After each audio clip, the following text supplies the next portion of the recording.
Nacimos en 1966, el 14 de mayo es la asamblea de fundación, pero previamente, unos meses antes, se fue recolectando la gente que iba a hacer los estatutos y que iba a constituir la primera comisión directiva, porque la característica de Silsa es que siempre ha tenido en su mayoría presidentes totales y dirigentes que han sido personas con discapacidad. Y como era justamente un club para hacer deportes adaptados, porque esa fue la razón inicial de la fundación, había que buscar gente con discapacidad locomotora que quisiera hacer deportes. ¿Y cómo surge la idea de formar este club? Porque empezaba el movimiento el paralímpico en el mundo. En 1960 los Juegos de Roma y en 1964 los de Tokio, los olímpicos comunes. Un mes después se organizaron los paralímpicos. Este movimiento nació en 1948 al terminar la guerra mundial en Inglaterra, porque había muchísima gente con amputaciones y con lesiones medulares y algunos residuales de la polio, de las epidemias de polio, que encontraron la mejor terapia para la rehabilitación, justamente el deporte. O sea, al margen de los tratamientos médicos y demás, el deporte completaba la rehabilitación de estas personas, la rehabilitación psicológica fundamentalmente.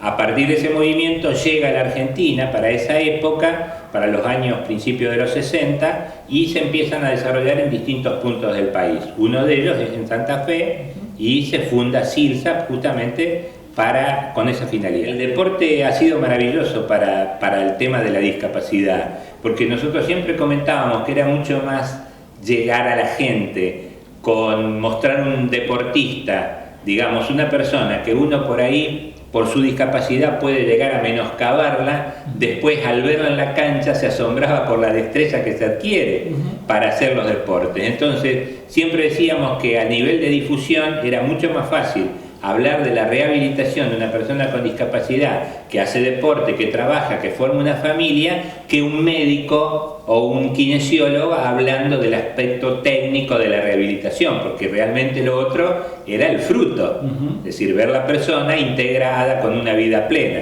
¿Y cómo era empezar a hacer deportes en esa época? Y era muy difícil porque al fundarse Silsa, por ejemplo, nosotros prácticamente no teníamos sillas de ruedas para hacer básquet, porque el básquet se hace con sillas de ruedas especiales aparte, y se fueron consiguiendo cuentagotas para poder constituir las 10 personas que inicialmente empezaron con este deporte. Se había podido empezar con atletismo, que se necesitaban menos sillas porque también se hace de sentado, y por supuesto con la pileta, que no hace falta silla de ruedas, pero el comienzo fue muy difícil porque digamos, no necesitas solamente tener una instalación deportiva, necesitas otros elementos, en este caso las sillas de ruedas. El primer deporte fueron natación fundamentalmente, porque aparte venían la gente con polio. Uno de los tratamientos que más influían en la rehabilitación era la natación. Entonces venían muchísimos chicos que ya sabían nadar y que eran muy buenos nadadores. Entonces la natación y el atletismo fueron los comienzos. Y después se incorporó el básquet, que terminó siendo lo más exitoso, pero aparte de ser exitoso porque es el deporte adaptado que tiene, digamos, más popular. ¿Cómo era para Santa Fe este nuevo club? Y fue toda una, digamos, una apertura. Mirá, nosotros cuando recién nos juntamos en Silsa, muchos dijeron que nos juntábamos para consolarnos. Y era todo lo contrario, nos juntábamos para catapultarnos a la sociedad, porque nos permitía, al ir en grupo y al convertirnos en personas más conocidas, a los cuales contribuyeron los 2 títulos mundiales del 73 y 74, que nos hizo salir en diarios, en revistas y demás. Eso produjo una mirada distinta de la gente hacia este nuevo club. La miraron con mucha simpatía, por supuesto, porque los resultados estaban a la vista. Mirá, cuando en principio personal del Vera Candiotti, que fue los que nos ayudaron a fundar la institución, había profesores de educación física, kinesiólogos, maestros especiales y demás, que, digamos, completaban la parte social de Silsa, porque además del deporte también había actividades sociales, encontrarse los sábados, se empezó a hacer después tenis de mesa, y después por ejemplo, venía mucha gente del barrio, muchos chicos. Silsa estuvo emplazado a partir de 1969 en el lugar donde había sido fundado. Se fundó en Cándido Pujato 2943, que era la sede de CEREL, que era una organización de discapacidad también que nos prestaron para la asamblea. Pero de ahí nos vinimos acá, calle Mendoza, a Spray. Ahí funcionamos desde el 66 al 69, y en el 69 pudimos comprar esa casa donde se había fundado Silsa. Esa casa enclavada en Cándido Pujato implicaba estar en una zona de estudiantes, porque estaba a una cuadra de la universidad. Entonces había muchísimos estudiantes del interior que venían a la sede de Silsa a jugar al ping-pong. Por ahí abrimos en su momento algún buffet, y entonces era a tomar algo y a comer algo, o a charlar y pasarla bien con nosotros. O sea que nos insertamos enseguida en el barrio. ¿La discapacidad eliminó las clases sociales? Sí, en el caso nuestro sí. En el caso nuestro sí. Vos sabés que una de las cosas que yo siempre digo era que, habiendo grandes diferencias culturales, económicas, de relaciones y demás, nuestros grupos siempre han congeniado, y esa parte fue el éxito de los grandes, digamos, fue el secreto de los grandes éxitos deportivos de Silsa, el haber tenido un grupo humano realmente espectacular en el cual estábamos prácticamente, no había ningún tipo de diferencia. ¿Por qué cree que se dio eso? No sé, pero deben ser las cosas que hacen por ahí grande a una institución. Yo digo siempre que, qué sé yo, mucho es el trabajo de la gente, pero también es la recepción, son momentos, son dar con la gente, digamos, justa o con ganas de hacer cosas. No lo tengo muy claro, pero sé que sucedió. Siempre estuvo dirigida y administrada por las propias personas con discapacidad. Entonces, tanto en lo deportivo como en lo social, y después en su proyección al resto de las necesidades, como ser el deporte, el transporte y demás, nadie mejor que nosotros para saber cuáles eran las necesidades y qué manera encararlas lo más rápido posible. Es decir, en ese sentido yo creo que tuvimos una cierta ventaja para el tipo de institución que habíamos hecho, por supuesto. Y el deporte se fue potenciando, incorporando personal profesional que tuvo la virtud de adaptarse, de estudiar, de observar, porque realmente casi no había experiencias al respecto, no había libros ni enciclopedias donde consultar, todo se aprendía viendo. El gran cambio, por ejemplo, en el caso del básquet sobre silla de ruedas, fue a partir del viaje, es decir, yo como integrante de la selección y el profesor Patrone como técnico, ayudante técnico, y ver unos Juegos Olímpicos, es decir, y ver a los equipos más importantes del mundo, como eran en ese momento Estados Unidos, Israel, Gran Bretaña y demás, y a los cuales 3 años después nosotros ya les estábamos ganando.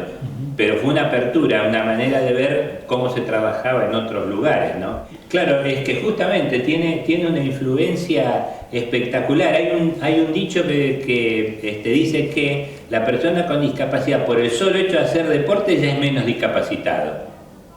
Y es verdad, es realmente así. Hay otro dicho también que dice que el deporte, uno para hacer deporte necesita buenos brazos, buenas piernas, buenos pulmones, un buen corazón, un buen temple. Bueno, hay personas con discapacidad que lo único que tienen es el espíritu, es el temple, y así todo hacen deporte. ¿Cuáles fueron los Entonces ahí está la mejor demostración de la importancia que tiene el deporte para la persona con discapacidad que decide hacerlo, ¿no? Y los logros deportivos empezaron a llegar en la década del 70, tanto en el básquet sobre silla de ruedas como en la natación fundamentalmente, porque logramos clasificar nadadores para los Juegos Paralímpicos que se hicieron en Alemania en 72, el equipo de básquet de Argentina, con la base de Silsa, que ya era campeón argentino, ganó los campeonatos mundiales del 73 y 74, la medalla de bronce en los Juegos del 72 en Alemania, fuimos campeones panamericanos en Buenos Aires, en Perú y en México, y subcampeones en Jamaica y en Brasil. y de los campeonatos mundiales ganamos 73 y 74 y fuimos subcampeones 70, 71 y 79. O sea que prácticamente estábamos en el candelero. Pero aparte los otros deportes, natación, tenis de mesa, siempre tuvimos algunos representantes que nos representaron, valga la redundancia, muy bien. Bueno, a nosotros para, digamos, el despegue de Silsa estuvo conexo el deporte con el trabajo. Nosotros notábamos que mucha gente que quería hacer deporte por ahí no tenía medios para llegar al lugar donde se hacía deporte, a las canchas que nos prestaban en ese momento, y entonces ¿cómo hacíamos? Había que conseguir trabajo.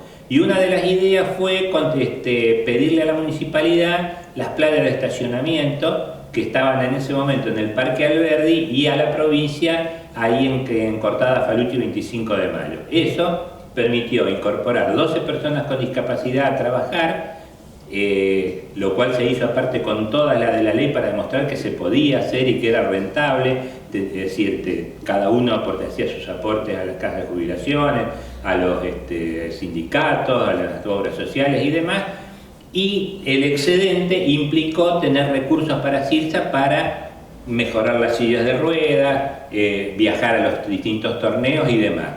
Y una vez que vos pasás a representar al país, bueno, ya te correspondían, a partir de los años 70, 71, el deporte adaptado fue reconocido como una especialidad integrante del Comité Olímpico y demás para tener los recursos para los viajes al exterior, o sea, eso lo financiaba la Secretaría de Deportes de la Nación.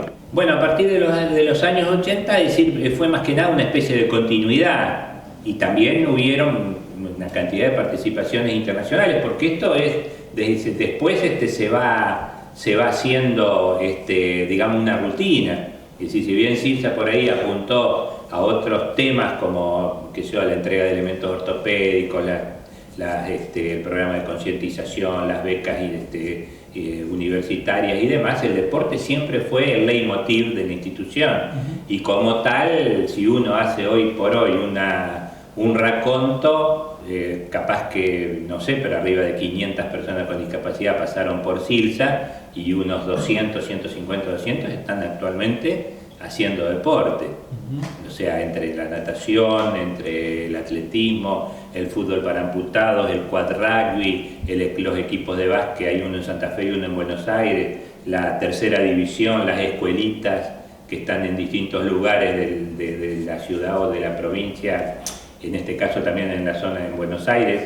Es decir, tenemos no menos de 200 deportistas con discapacidad que están haciendo deporte continuamente. Nosotros tenemos todo un grupo de profesionales que hace la selección, porque, digamos, hay distintos niveles y hay también distintos intereses de la persona qué deporte va a hacer. Por ejemplo, el quad rugby ha sido creado a nivel, ya tiene nivel olímpico y ha sido creado para las personas cuadriplégicas, o sea que tienen afectados los 4 miembros.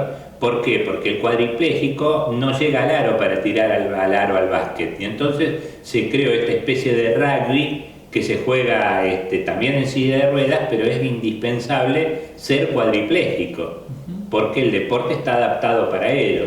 Y lo mismo pasa con el fútbol para amputados, por supuesto tenés que ser amputado. En los equipos especiales de fútbol para parálisis cerebral tienen que ser paralíticos cerebrales, y que aparte después tienen que entender el juego, o sea, se hace una selección, ¿no es cierto?, una evaluación previa, y hay algunos que no pudieron hacer deportes, están incorporados a un programa nuevo que se llama Me Juego por Vos, que a nivel de espacios lúdicos y de juegos y demás, contribuye también a su rehabilitación. Bueno, en Silsa sí hay varios programas, no conexos con el deporte, pero sí con las personas con discapacidad, por supuesto, que son el programa de entrega de silla de ruedas, que llevamos entregadas más de 30.000 regaladas, más de 30.000 sillas de ruedas desde que se empezó en el año 94-95, programa de concientización que implica ir a las escuelas, a las universidades y demás, hablarles de la discapacidad para que estas personas que el día de mañana, estos jóvenes que el día de mañana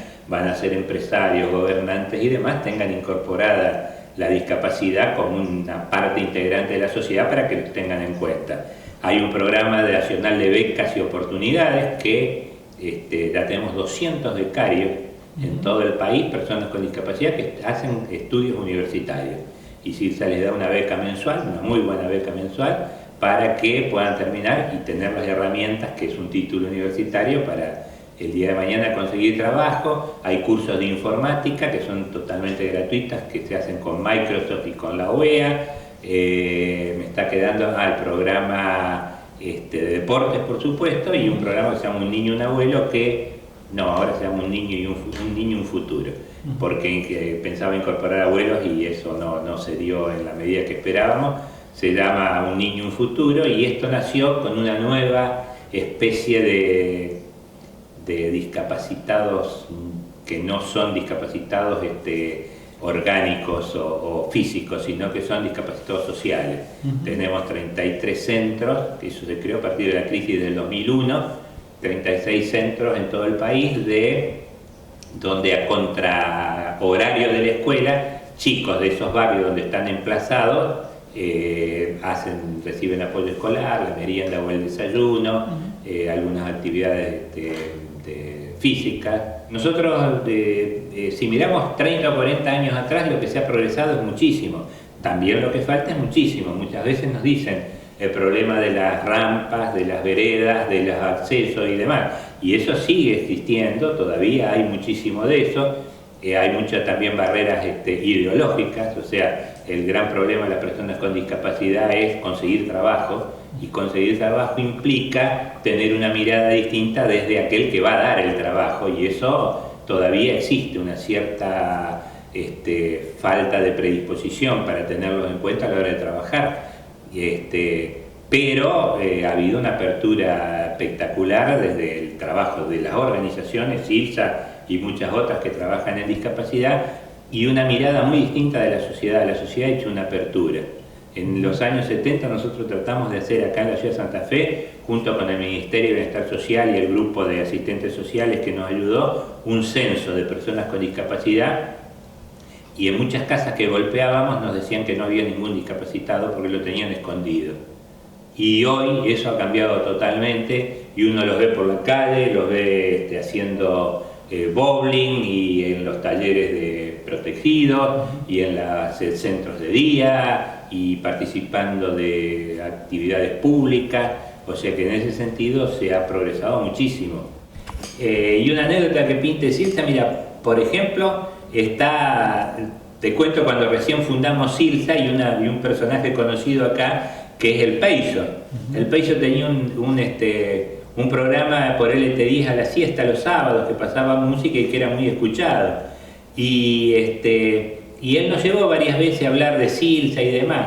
Y al tiempo, me acuerdo haberlo encontrado y que él dijera, antes, a ustedes no se lo veía por ningún lado. Y ahora, andan por el centro, están en los bares, están en las confiterías, en los boliches, en el cine, yo no sé cómo han hecho, pero a partir de ustedes están por todos lados. Y realmente eso podría ser una anécdota positiva, ¿no? ¿Qué es hoy CIRSA? Bueno, hoy CIRSA es una institución muy grande, porque se ha ramificado, tenemos filiales en 10 lugares, en 10 ciudades del país, tiene más de 50.000 socios en todo el país que aportan para todos estos programas, de los cuales ya te digo, la parte deportiva es una sola, una parte, y ya te digo, estamos ramificados por todo el país, somos referentes a la hora de hablar de discapacidad en todo el país. En su momento hicimos una encuesta, y así como UNICEF era la referente para niñez, CIRSA era la referente para discapacidad en todo el país. Y por ejemplo, muchísimas de las donaciones, nosotros todo este tema de la entrega de la donación de silla de ruedas que hacemos, muchas de ellas vienen en donaciones del exterior. Y fíjate vos que la transparencia, la manera como hemos trabajado, ha hecho que muchas organizaciones del exterior, por ejemplo WeChat Foundation, la Iglesia de Jesucristo los Santos los Últimos Días y demás, que se hacen donaciones de este tipo, cuando consultaron en el Ministerio de Bienestar Social o la Comisión Nacional de Discapacidad o la Cancillería le dijeron trabajen con Silsa.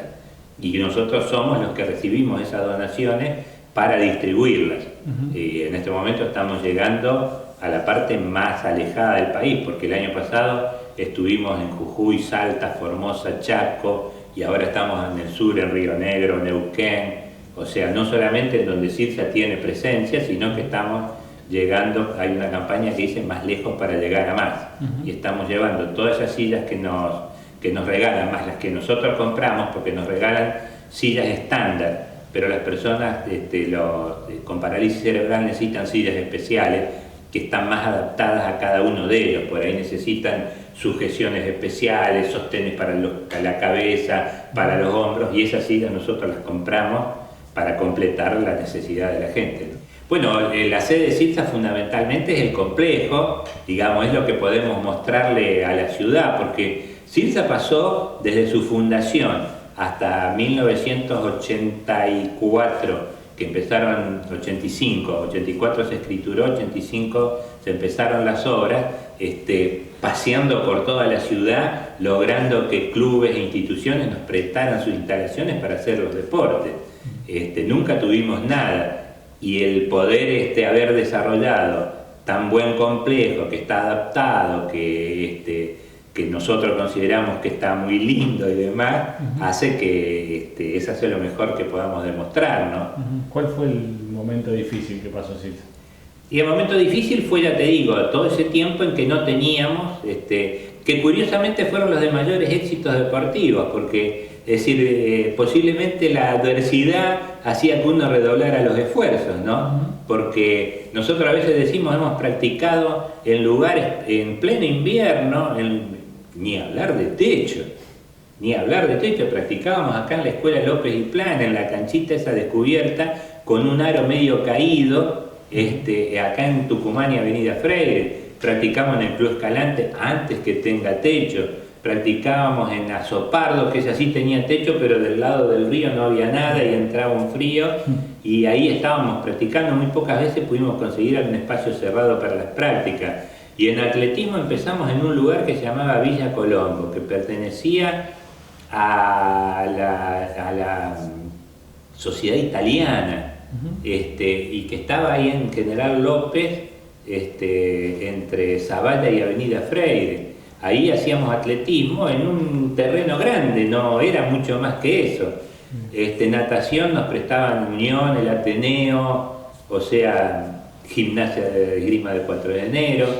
Siempre anduvimos en lugares así prestados, y esos fueron los momentos más difíciles, porque no es lo mismo que tener tu propia casa. Claro. Y lo mismo las partes sociales se hacían. Cuando tuvimos la casa en Cándido Pujato se facilitó bastante, pero mientras tanto tuvimos también paseando por muchísimos lugares que nos prestaban.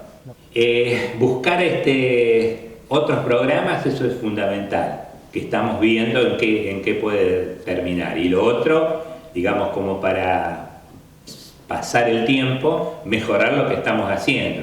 Por ejemplo, el programa de becas empezó con 50, 70, 100, este año 200. O sea, tratamos de, por lo pronto, mejorar lo que estamos haciendo, la entrega de silla de ruedas, llegando cada vez a mayores lugares del país, y estamos buscando, no sé si pueden ser centros de día, cooperativas de trabajo, algún tipo de cosa así, como para seguir cerrando el círculo de las necesidades que pueda tener una persona con discapacidad para tener una vida plena.